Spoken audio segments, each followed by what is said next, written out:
Hoy una de las etapas más duras de este Giro.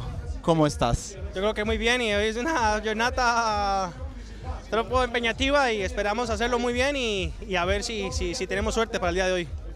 El objetivo es el podio.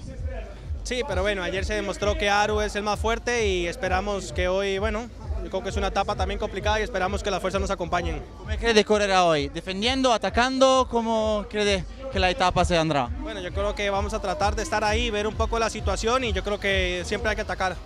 ¿En discesa cómo es tú? Yo creo que bien, yo creo que hoy es un día otra vez largo y después del esfuerzo de ayer esperamos que todo vaya bien. Gracias.